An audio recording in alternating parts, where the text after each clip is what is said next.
sí requieren que distribuciones provengan de la misma familia.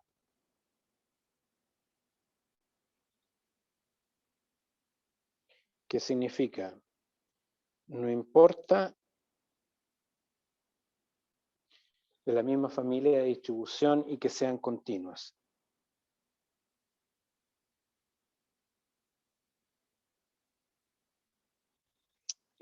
Si yo estoy analizando una variable, el supuesto detrás es que no hay un grupo en el cual el proceso que genera esa variable que yo transformo a ranking sea de tipo binomial en un grupo y sea normal en el otro. No requiero que sea ni normal ni binomial todo el grupo, pero que sí provengan de ese mismo tipo de distribución todos los grupos que yo estoy comparando. Y que la variable sea continua, que no sea una variable discreta, de tal manera de que los rankings no se sobreponen. O sea, siempre tengo la probabilidad de asignar un ranking distinto. ¿Okay? Eso no ocurre y yo tengo que lidiar con los empates después en la prueba, y dependiendo de la prueba se manejan esos empates en ranking de distintas maneras. Pero en teoría yo tengo una variable perfectamente continua que no produce empates. ¿Okay? Y lo más importante es que sí, y entiendo que ya lo vieron en el práctico, en uno de los prácticos requieren de homocedasticidad. Daniel, ¿vieron esto en el práctico? Comparar el performance de las no paramétricas. Daniel se cayó. No sé si Daniel se cayó. Ayun, sí, ¿tú pero te sí lo acordáis? vimos. Sí. Sí. Una Bueno, ahí simulación. ustedes pueden ver, es fácil, bastante fácil demostrar de que las pruebas no paramétricas son sensibles a heterogeneidad de varianza. Y en algunos casos son tan sensibles, o si quieren, tan poco robustas a heterocedasticidad como análisis de varianza mismo. De hecho, a bajos tamaños muestrales, que es otro mito, la idea de que estas pruebas se pueden aplicar particularmente cuando hay bajos tamaños muestrales, son más sensibles en general que análisis de varianza a desviaciones de homocedasticidad. Claro que vimos, Entonces, ¿sí? vimos eso con ANOVA, no con pruebas de distribución libre.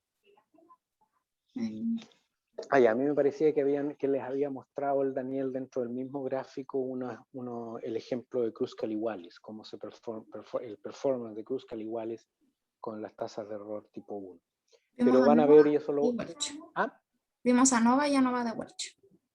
Ahí entonces a lo mejor para mañana no cuesta nada. La misma simulación ahí del código que tiene Daniel puede correr un Kruskal-Wallis y ver cómo le va con desviaciones del supuesto de homocedasticidad.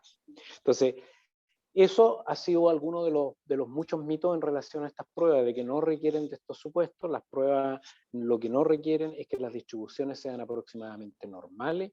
Por eso a mí me parece que en general además es un error decir, yo voy a usar una prueba de este tipo, como todavía hasta el día de hoy uno pesca un paper y dice, no se cumplió por los supuestos y por eso aplicamos una Kruskal-Wallis o una Manny-Whitney. Y uno dice, bueno, depende cuál supuesto, porque si no se cumplió el supuesto de normalidad, pero se cumple con homocedasticidad, estará bien, excepto que en general, como les decía, el análisis de varianza es robusto a normalidad y no robusto a homocedasticidad. Entonces no tiene mucho sentido usarlas como una respuesta a cuando tengo varianza heterogénea.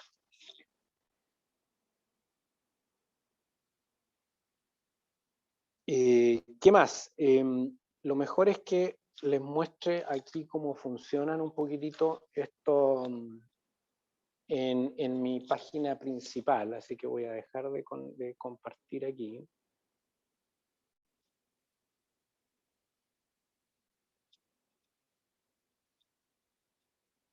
A ver.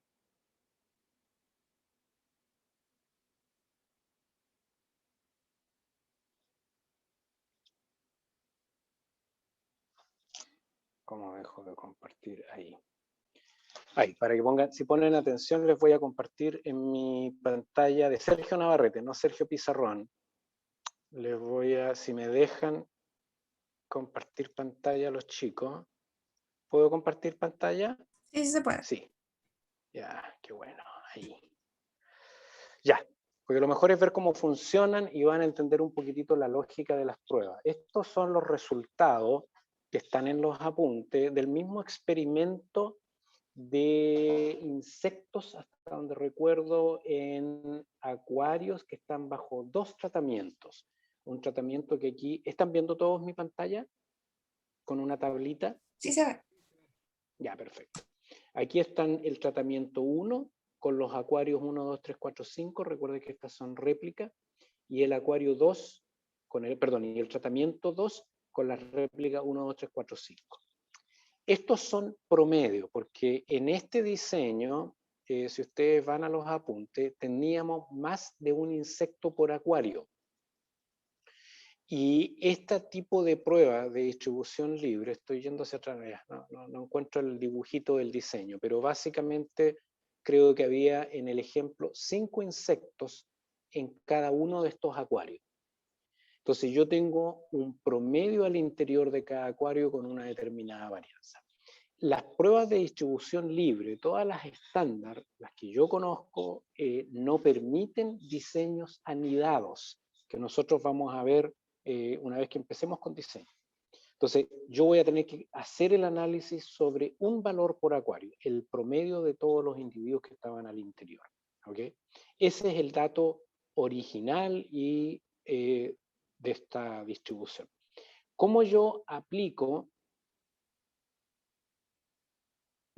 ¿Son estos, no?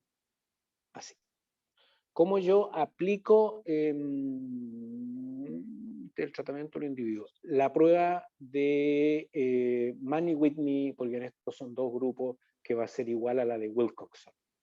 Primero, yo tengo el tratamiento 1, creo que era sin peces, tratamiento 2 con peces, aquí están los 5 acuarios, y yo lo que voy a hacer es asignar los rankings a través de todos los grupos, tal como yo les mostraba con los caracoles.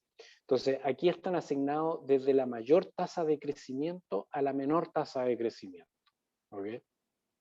Entonces, en este caso, la menor tasa de crecimiento recibe el ranking 1, es decir, están ordenados de menor a mayor. ¿tá? Entonces, el 81.87 en mi variable medida original, es el más chico de todo, la tasa de crecimiento más baja de todas. Este de aquí es la segunda, esta es la tercera, esta es la cuarta, este sucedió que es el quinto, luego el sexto más bajo es este de aquí, ese, el acuario 4 sin peces que recibió el ranking 6, luego el acuario 2 que recibe el ranking 7, el acuario 5 sin peces que recibe el ranking 8, el 3 que recibe el 9 y el acuario 1 sin peces que recibe el ranking 10. ¿Se entiende lo que está haciendo ahí? Sí.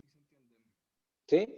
Estoy asignando los rankings a través de, en este caso, 2, pero a través de todos los grupos. Y la lógica ahora es, si no hay diferencia entre los grupos, entonces los rankings, el promedio, por decir, o la mediana de los rankings que reciben deben ser iguales. ¿Sí? Si yo conozco solamente el número de réplicas, ¿Puede repetir el último, por favor? Que si no existen diferencias entre los grupos, entonces los rankings que yo asigno deberían quedar todos entremezclados, ¿sí? De manera de que la mediana de esos rankings en esos grupos debería ser aproximadamente igual, ¿sí? Que no es el caso que yo les represento aquí, porque este es un caso extremo, en donde de hecho los 5 primeros, los 5 más chicos, todos pertenecen a un solo tratamiento. Pero no tiene por qué ser así. Aquí yo podría tener un valor entremezclado, ¿no? Y entonces los rankings me parecerían más entremezclados, ¿ok? ¿Se entiende? ¿Cómo puedo yo saber qué es lo que yo esperaría bajo el supuesto de la hipótesis nula? Que la suma de los rankings sea similar. Claro, que si yo sumo los rankings, ¿verdad? Aquí sumo el 1, el 2, el 3, el 4, el 5, el 6, el 7, el 8, el 9 y el 10, y digo qué es lo que yo espero para cada lado, la mitad, po. Así de simple, ¿sí? Porque son las sumatorias. Y si divido las sumatorias por la mitad, yo espero entonces de que la sumatoria del ranking de este grupo sin PC y la sumatoria de este por PC sean parecidas. Eso es. Y eso es toda la prueba en realidad. Entonces yo ahora lo que digo es, voy a comparar este valor, que es la sumatoria observada de 15, contra lo que yo esperaría. ¿Qué es lo que esperaría que tuviera 55 dividido por 2? ¿Cuánto es eso? 27,5 creo, ¿no? Debería ser, ¿sí? 27,5. Entonces, yo ahora lo que tengo es una prueba. Listo, ahí se me acabó. No sé si se dan cuenta la simpleza de estas pruebas, porque yo voy a decir, ¿es 15 significativamente menor a lo que yo espero por simple azar de sumatoria? ¿O equivalente para el otro lado, que va a ser exactamente lo mismo? ¿Es 40 significativamente mayor que lo que yo espero por simple azar? Eso es. Entonces, un grupo de estadísticos medios ociosos se dedicaron a calcular todas esas probabilidades. ¿Cuál es la probabilidad cuando yo tengo que por simple azar me queden todos estos rankings como quedaron aquí, con cero entremezclamiento? ¿Qué pasa cuando me quedan un ranking mezclado? ¿Qué pasa cuando me quedan dos? Cuando me queda totalmente entremezclado. Y calcularon la probabilidad de que eso ocurra por simple azar. En eso consiste la prueba. Entonces ahora mi estándar de comparación es el estándar de comparación probabilístico. Por eso a la gente que trabaja con probabilidades les gustan estas pruebas, porque es puro probabilidad. El probabilístico de obtener o no rankings entremezclados, ¿okay? Con un cierto número de observaciones. Fíjense que yo lo único que necesito conocer es el ranking y el orden.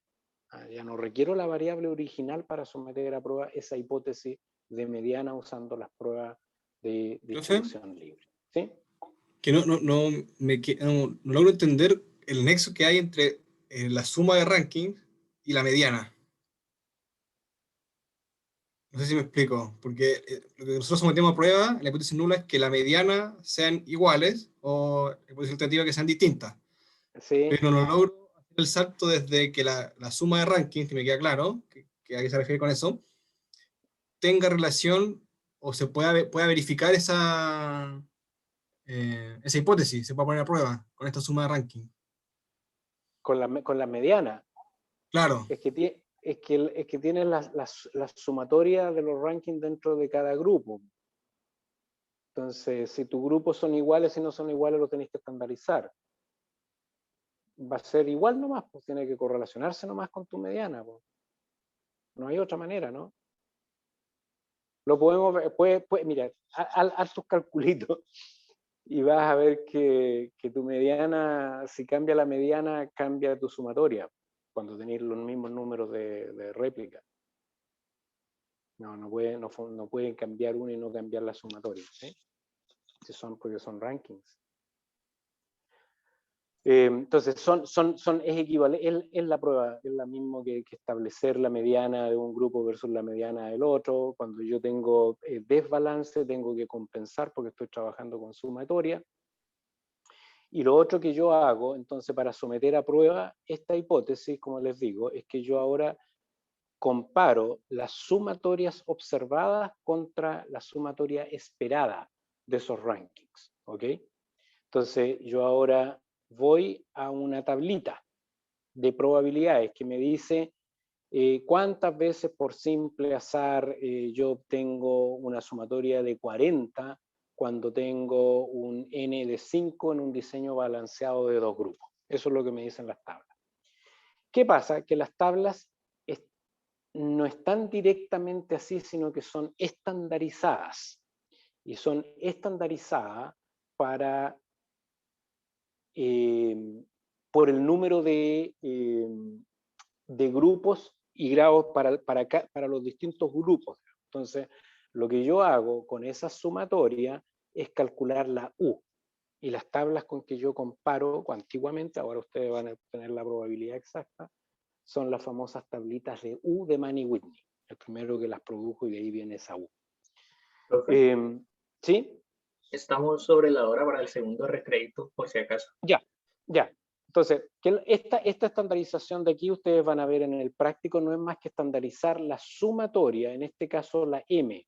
La sumatoria M y la sumatoria N va a cambiar dependiendo del libro de texto, desafortunadamente, pero ustedes lo que quieren es tomar la sumatoria del grupo mayor, por ejemplo, que van a estandarizar por las diferencias en grados de libertad potencialmente entre esos grupos, y van a ir a comparar con una tabla de valores de U, ¿ok? Entonces, ahora lo que ustedes tienen aquí, por ejemplo, el valor de U para la sumatoria del ranking más grande, ¿ok? Nuestro U más grande, recuerda que eran 40, el UM, este de aquí, la sumatoria del grupo sin peces. Y yo la sumatoria del grupo sin peces la estandarizo. ¿Cómo la estandarizo? U medio por M, el número de observaciones por el número de observaciones más 1 por 6. Y eso me da 25. ¿Ok? Y ahora yo comparo estos valores observados contra el valor de U, que me va a dar el valor de probabilidad asociado o el valor crítico. Lo único que ustedes tienen que recordar, ¿van a ver esto, Daniel, con las tablas o ven el puro resultado en el práctico de probabilidad? Yo creo que podríamos ver la tabla. Yo creo que sería bueno que vieran una tablita,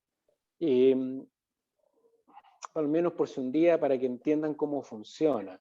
Las tablitas eran tabla de U de Mann y Whitney para el valor de sumatoria mayor que el observado. Y habían otras distintas que era para el menor. Entonces era un poquitito tricky saber si uno usaba el menor o el mayor. Obviamente, como estas son sumatorias, si un grupo es significativamente mayor que el observado, el otro necesariamente es menor que lo esperado por azar. ¿Sí? ¿Se entiende? Entonces yo someto a prueba uno nomás, cualquiera de los dos, dependiendo de cuál es la comparación o la tabla que yo tengo disponible. Entonces aquí, por ejemplo, calculo el mayor, me voy a una tablita de valores de U, y los valores de U me dice que el máximo valor de U al 5% es 23. Es decir, el valor crítico de U me dice es 23 al 5%. Y yo obtuve 25. ¿Qué concluyo, Vicente? Vean aquí les muestro la tablita. Esta tablita dice valores críticos de Mann y Whitney para la distribución. Y aquí dice, yo lo que tengo es el N1, este era el alfa de 0.05 con, ¿dónde está? Acá, 0.05 debería ser, y dijimos era N1, N2, son 5 y 5, más unos 6, entonces tienes aquí el 23, ¿cachai? En esta de aquí, o esta de acá. Esta de acá, esta es la de 4, esta es la del N1, 5 y 5, y con 5 grados de libertad, 0,05, ese de ahí, ese valorcito de ahí, 23. ¿Qué me dice esta tablita? Que el valor crítico de Mann y Whitney para valores mayores que con 5 en alfa de 0.05, que está allá arriba en la tercera columna, y N de 5 y 5 es 23. ¿Okay? Hay otras tablas que muestran esto en vez de ser los N, los grados de libertad. Pero este los pone directo en el número de réplicas entre los dos grupos. Eso. Daniel, ¿tomamos un recreíto? Sí. Tienen una pregunta. Vicente, te preguntaba yo, ¿qué concluyo ahora si mi máximo valor crítico es de 23 y yo luego de estandarizar mi U, este de 40 me sale 25.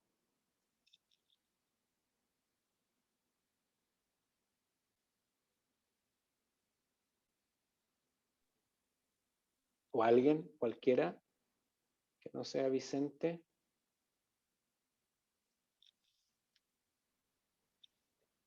Rechaza H0, si no me equivoco. Sí, rechazamos H0.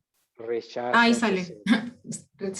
Rechazamos. Sí, ahí dice, rechazo H0. ¿Por qué? ¿Qué es lo que me está diciendo? Que yo por simple azar no puedo obtener más del 5% de las veces una sumatoria de rankings mayor a 23. Puedo obtenerlas todas, igual que en las pruebas, que en las hipótesis que vimos antes. Puedo obtener toda la sumatoria, pero menos del 5% de las veces. Entonces, esas tablas me están diciendo cuántas veces, cuál es ese valor crítico que ocurre menos del 5% de las veces en la sumatoria del valor mayor. Yo equivalente, les digo, puedo tener en otra tabla de valores menores que puedo usar el de abajo, que me va a dar el mismo resultado, porque son dos grupos, ¿no? Y puedo usar el 15. Y en ese caso, yo ahora comparo y digo, es mi valor menor que el crítico. Porque la tabla me va a decir, mire, con un 5% de probabilidad, el menor valor de sumatoria de ranking de su grupo no puede ser menor a tal valor. Y si yo tengo uno menor que el menor que se produce con un 5% de probabilidad, yo rechazo la hipótesis. Varias cositas que podemos ver a la vuelta para que lo piensen un poquitito. Disculpen. ¿Cuándo volvemos, Ayun o Daniel? Profe, una duda, ¿Sí? que la suma total es 55, por lo tanto la mitad sería 27,5, ¿no? Entonces, por azar, o sea, si es que fueran iguales, tenderían a ser la suma 27,5 de cada una. Exactamente. Sí. Ya, Ese es el entonces, valor modal, si tú quieres. El modal, en este caso, es que si yo pesco estos rankings y los asigno al azar en los tratamientos, todos los valores, digo, me olvido de que hay tratamiento, la sumatoria de los rankings en promedio va a darme 27,5. Cuando lo sí, repita, ahí va a estar la moda de esa distribución de probabilidad. y que lo que tenía duda, entonces, ¿por qué el valor crítico del valor máximo es menor al promedio? Es menor a 27. Ah, tú dices, ¿por qué? Es que eso es solo por, no te preocupes, solo por esta estandarización del valor máximo 40, porque ahora yo estoy sencillamente estandarizando ese valor por el número de grupos y la diferencia entre el número de grupos con mayor observaciones y el número de grupos con menor observación. O sea, el Mira, 23 y el 27 ya no tienen una relación como directa en sí. el 23 y el 27, el 23 es el valor estandarizado a partir del 40. Entonces yo lo que sé es que hay un valor 27.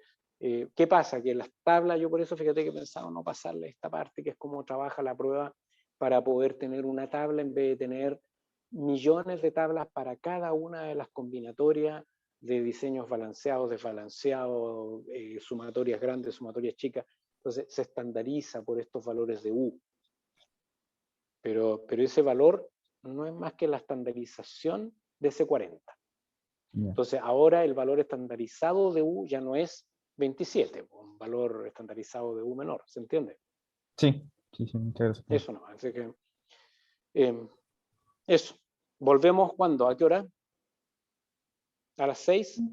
Sí, a Puede las ser 6. 6, ya, perfecto.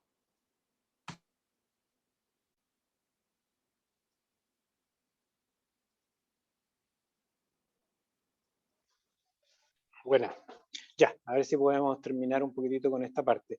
Les preparé este hermoso esquema de lo que estábamos haciendo. Pueden ver aquí, vean a Sergio Navarrete, no a la pizarra electrónica, sino que la old school. ¿Lo ven? No se ve muy claro, pero básicamente en la tablita que están los apuntes que les mostraba yo, factor del experimento con o sin, el acuario 1, 2, 3, 4, 5, 1, 2, 3, 4, 5, tenemos un diseño en donde N1 igual N2 igual N, balanceado, ¿está? mi variable original, que es una variable continua, y por eso en el ejemplo aparece hasta con 2 decimales, para enfatizar el hecho de que son variables continuas. Y ustedes saben, el número de decimales en las variables continuas es ad infinitum, hasta que en la práctica es truncado por el instrumento de medición. ¿Sí? Entonces yo tengo 2 decimales.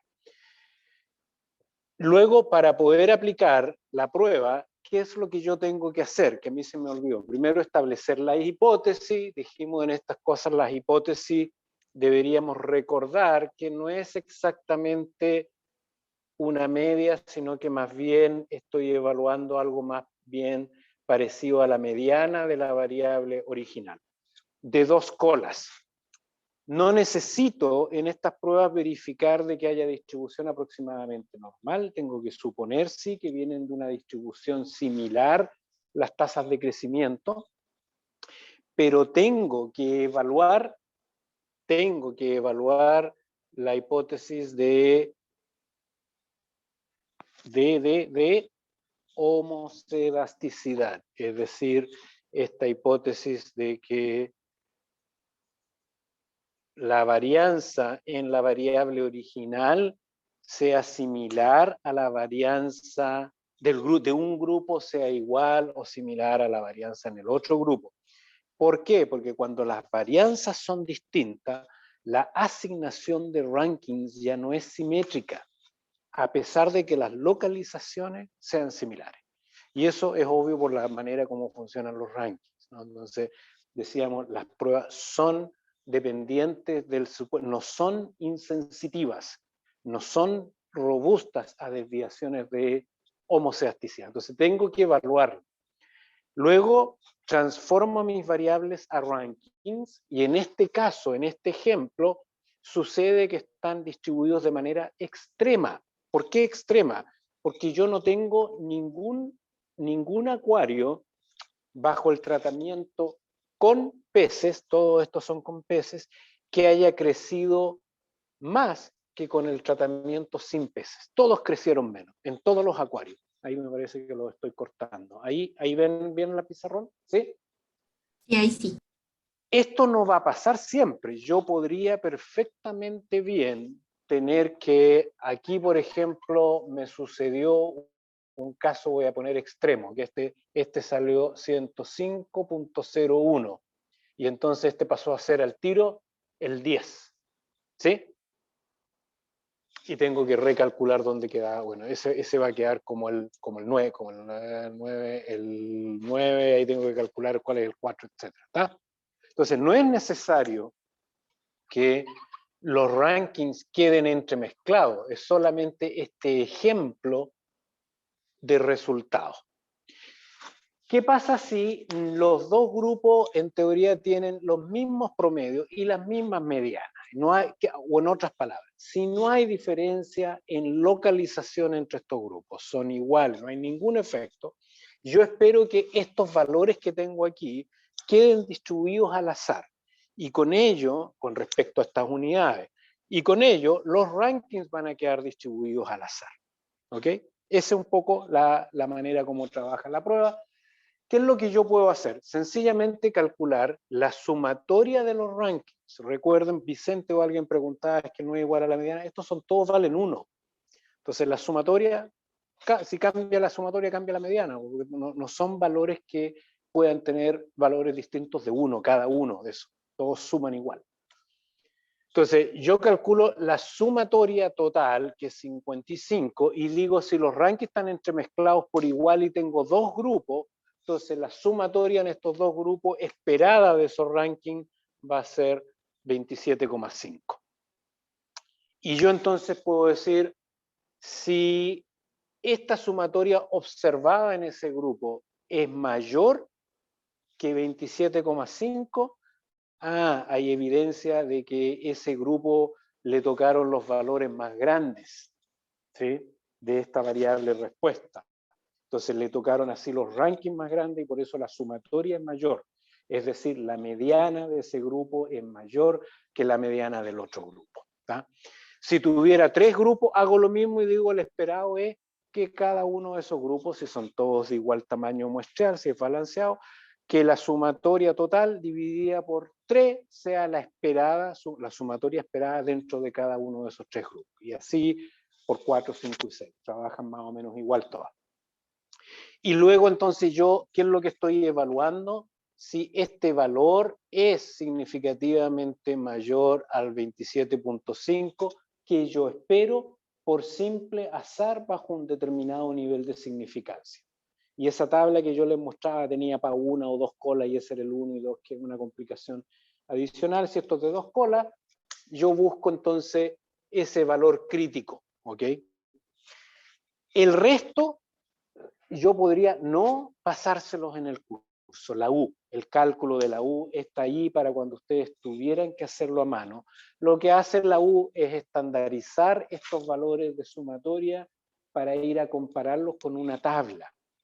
Entonces, pero es la misma lógica. Yo ahora pesco este 40 y lo estandarizo por el número de observaciones del grupo mayor, el número de observaciones del grupo menor, eso que está ahí en los apuntes. Pero eso no es más que cómo yo uso la tabla de U. No es más que eso. En el práctico van a ver un ejemplito de esto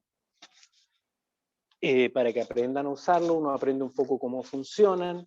Yo les decía, a muchos estadísticos, a la gente que le gusta probabilidades, le gustan las pruebas de distribución libre, porque fíjense que yo lo podría calcular hasta en una planilla Excel, la probabilidad.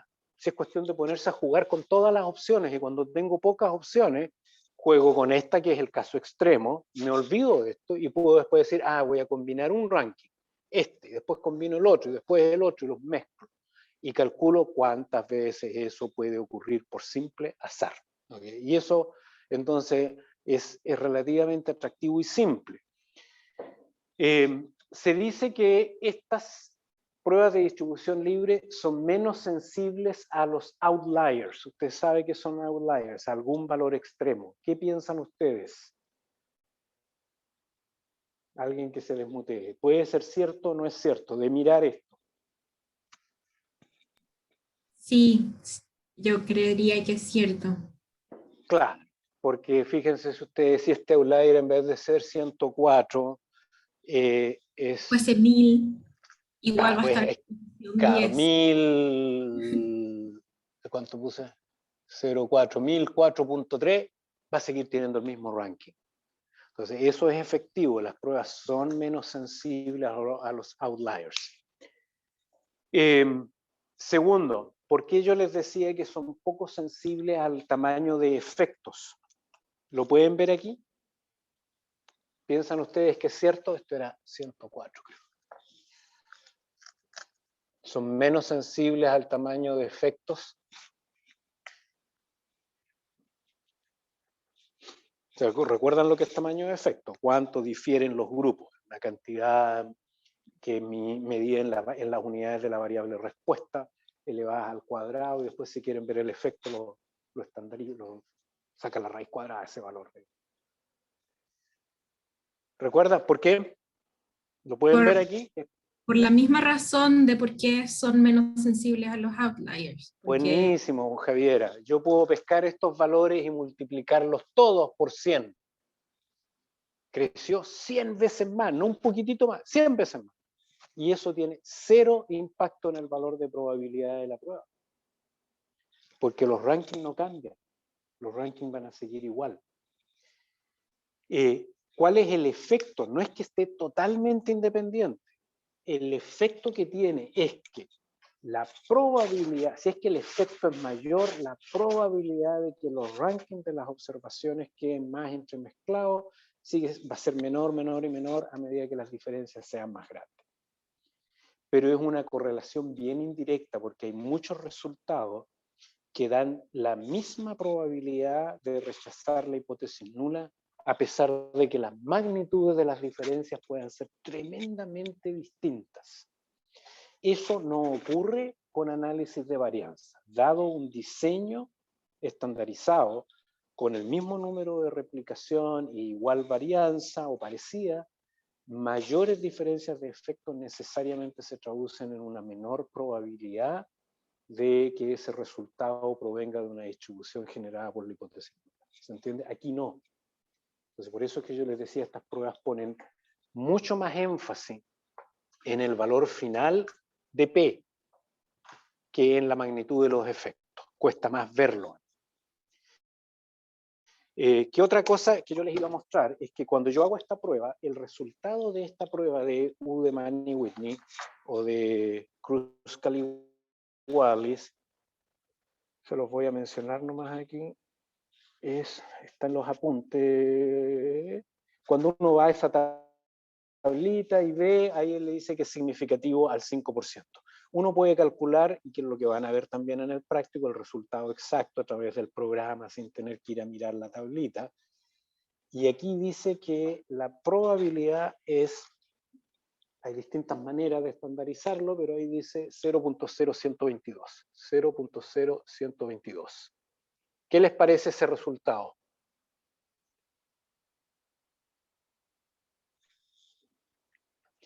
Primero, ¿acepto o rechazo la hipótesis nula?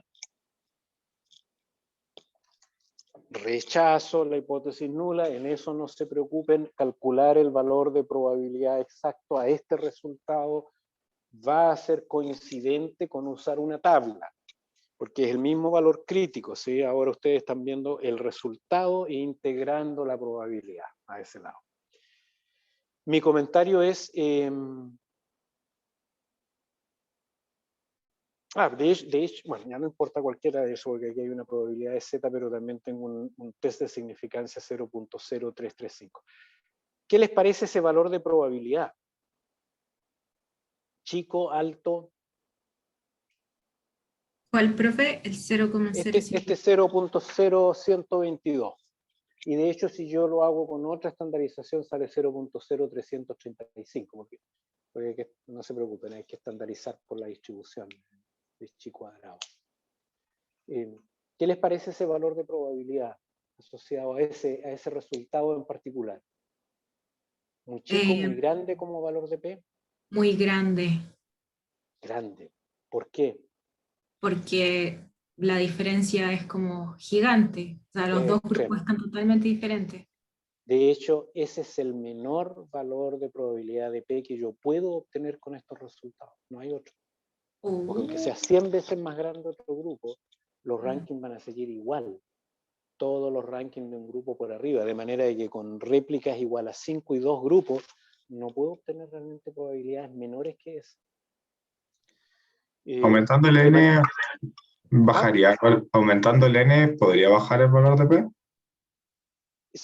Sí, porque tengo más probabilidades de reasignar los rankings. Estas funcionan de una manera muy, muy simple, por eso es que la verdad son atractivas. Si yo tengo más N, tengo mayores probabilidades de asignar ranking, entonces puedo ir resolviendo más resultados, ¿se entiende? Posible, entonces puedo ir teniendo cada vez un menor P, porque tengo menor y menor probabilidad de que me salga este extremo. Pero ¿cuál es la cosa que es fácil de ver aquí? Es que en realidad ese mito de que estas pruebas son buenas cuando hay bajos tamaños muestrales, obviamente que no. Estas pruebas, su performance no es bueno en general, con bajos, me refiero, no bajos sobre 5, 10, pero cuando ya son bajitos, hay que tener cuidado porque tienen baja resolución a esos bajos tamaños muestrales. Preguntas. Sí, profe. En la misma página del escrito, ¿Sí? el test de T que está como abajito es como un test como, ¿cómo se llama esto? Como accesorio para ver tamaño de efecto.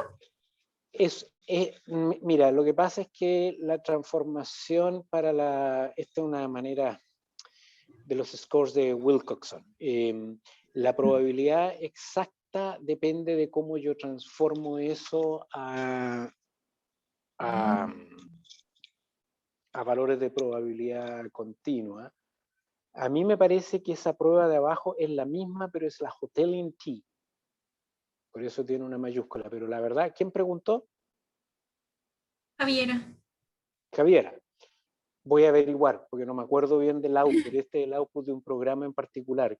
¿Qué significa este valor de T en los apuntes? ¿Está hablando de los apuntes, Javiera, que aparece una probabilidad de Z y aparece abajo también un t-test. A eso te refieres, ¿no? Sí, a eso. Dice approximate significance. Mira, me voy a tener que acordar, me parece a mí que ese puede ser el Hotelling T, que se utiliza para la transformación de chi cuadrado también, ¿está? Ok. Pero te cuento la próxima clase, para los que quieran. A ver, varias cositas. Las pruebas, como yo les decía, suponen que no hay empate, la teoría. Obviamente que los empates se producen. ¿Qué significa? Tengo dos observaciones que tienen el mismo valor. ¿Qué hago? ¿Qué hago con esas observaciones de igual valor? Depende de la prueba que yo estoy usando. Kruskal-Wallis les asigna el promedio. Uy, ya se me olvidó si es el promedio o el menor valor del ranking. ¿Te acuerdas, Daniel? Es el promedio.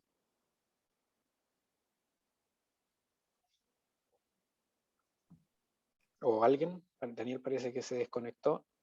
Creo que el promedio. Entonces yo digo, tengo dos observaciones que tienen el mismo valor, les correspondía el ranking 1 y 2, entonces van a recibir 1,5 y 1,5, las dos. ¿Okay? Los empates, obviamente que en datos reales son comunes, porque aunque la variable sea continua, tiende a estar truncadas por el instrumento de precisión, entonces ocurren con frecuencia y si hay muchos datos, pueden ocurrir bastante. Dependiendo de la prueba, esa distribución de probabilidad hay que corregirla por los empates. ¿Y cómo se corrige por los empates? Depende, como les digo, de cuál es la prueba que yo estoy usando. Entonces, yo por eso no se los di aquí cómo realmente corrige por esos empates las distintas pruebas de distribución libre. Poder de las pruebas de distribución, a ver, supuestos ya los vimos. Con respecto al poder de las pruebas, también mucha gente pensaba que estas pruebas tenían poco poder. Recuerden, poder es cuando hay diferencias significativas entre los grupos, yo detectarlas como tal y rechazar la hipótesis nula. Es re difícil evaluar el poder de estas pruebas. Súper difícil, real. ¿Por qué creen ustedes que es tan complicado?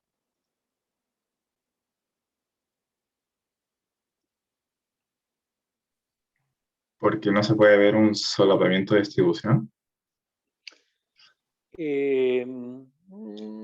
No. No. Recuerden un poco qué necesito yo para calcular el poder. La alternativa. La Una potencial. alternativa exacta. Entonces, sí, yo creo que va por ahí. Si va por ahí está bien. Federico me parece que fue. Sí. Yo no tengo en mente un proceso biológico que genere rankings. No sé si me entienden. Uno cuesta mucho pensar en un proceso que en vez de generar el valor que asuma una variable, tamaño, peso, crecimiento, este proceso en realidad genere un orden nomás. 1, 2, 3, 4, 5. No sé si hay algo. Yo una vez pensé que posiblemente podrían ser rankings que se establecen en estructuras sociales de mamíferos, en donde ese proceso de competencia establece un ranking, pero el ranking es como uno y el resto, o a lo más 1, 2 y el resto, no establece todo el ranking. Entonces, ¿qué es lo que tiene que hacer uno para evaluar poder? Uno tiene que evaluar cuánto se sobreponen o no las distribuciones bajo esa hipótesis alternativa específica. Pero si yo no sé cómo ese proceso genera un ranking, voy a tener que volver a la variable original y luego transformarla. ¿Se entiende? Entonces yo voy a tener que ver cuánto espero yo o no que se sobrepongan las tasas de crecimiento. Y esas las transformo para evaluarle el poder a la prueba. Entonces no hay una manera muy simple de que yo sepa de evaluarle el poder de manera directa, porque para eso tengo que tener una hipótesis que me prediga ranking, que es re difícil. Eso, ¿se entiende?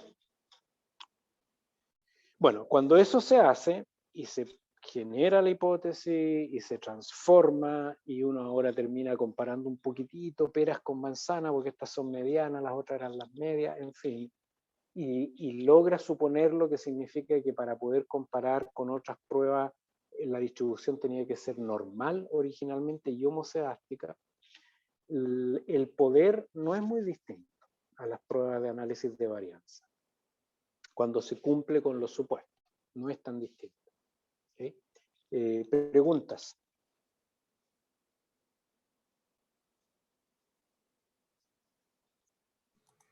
¿Nada? Consulta, sí. Sí, En Vicente. caso de que no se cumpla la homocedasticidad, ¿hay una variante como el ANOVA de Welch o el test student? Fíjate que súper buena pregunta, Vicente. No, creo que sí. Creo que hay unas correcciones para varianzas heterogéneas cuando hay dos grupos. Que yo sepa, no hay para más de dos grupos. Solamente cuando hay dos grupos yo tengo una corrección parecida a una prueba de Welch. La puedo buscar si te interesa. Y lo otro es que también, y vamos a verlo después, hay pruebas a posteriori cuando son más de dos grupos.